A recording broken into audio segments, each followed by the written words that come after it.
when you think about Iron Man 3, you think, ooh, this is definitely a divisive movie, and it's understandable why, because you have the Mandarin twist in there. No, for me personally, I am not bothered by the Mandarin twist for the same reasons that other people are. I haven't read any of the Marvel comics, so I'm not invested in the Mandarin character. So I'm not thinking, oh, it's so terrible that they didn't use the comic book accurate version of the Mandarin. They betrayed the comics. No, I think the real issue here is that they traded out what looked like a more interesting villain for Aldrich Killian, who's a pretty generic cliche villain that has the same motivation and origin as Syndrome, the Riddler,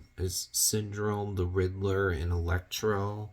Also, I think that meet when you meet Trevor Slattery, he's too over the top. It's too much just lowbrow humor, and also the decision on Tony Stark's part to give his home address to a terrorist and then not prepare in any way.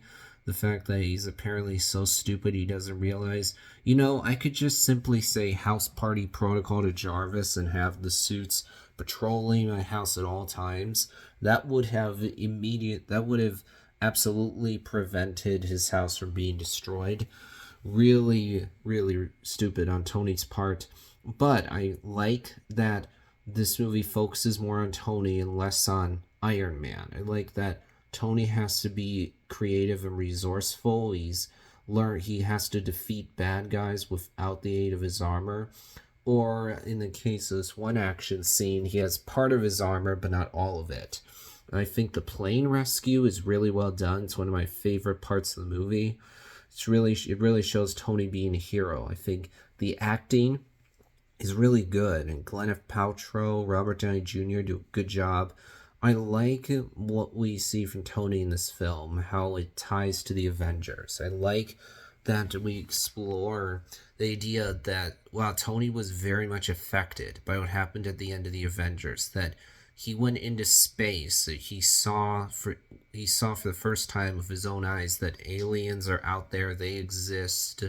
I want to be able to protect the people that I love.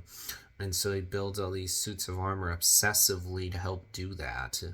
And then by the end of the movie, he's learned to not obsessively build suits. He's gotten the shrapnel removed from his chest. He's closer to Pepper.